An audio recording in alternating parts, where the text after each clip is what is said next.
Il primo graffio sulla roccia la prossima primavera, il taglio del nastro entro i primi mesi del 2025, la Galleria Palarossa da sogno inseguito per decenni diventa realtà, costruita passo dopo passo grazie a un lavoro di rete fra istituzioni.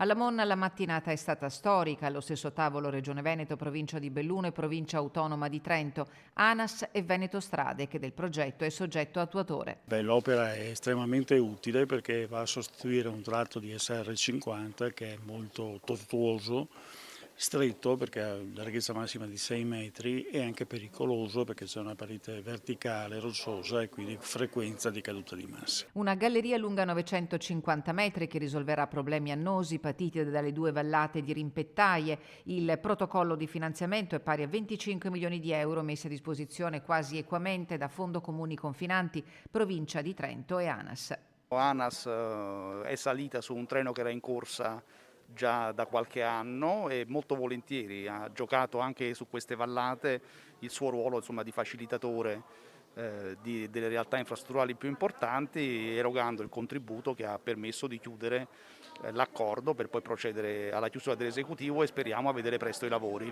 La tabella di marcia è già pronta, bando di gara europea entro fine aprile, aggiudicazione dei lavori il prossimo autunno per un intervento che durerà complessivamente 480 giorni.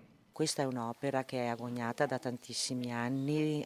Perché? Perché è un tratto di strada molto frequentato, un tratto di strada che collega due province, due regioni e con un flusso di auto molto importante. Importante per la Monna e la Valle del Primiero, ancor di più per Sovramonte, visto che è l'unica strada di accesso al comune. È sicuramente una grande risposta per tutti, anche un esempio di collaborazione tra istituzioni. Ci tengo a sottolineare che per ANAS è una grande opportunità perché di fatto gli consegniamo una strada dove c'è già un progetto esecutivo di realizzazione di 1 chilometro di variante che risolverà un grande problema e anche ANAS ovviamente invece di spendere 25 milioni di euro ne spenderà 8 grazie alla collaborazione interistituzionale.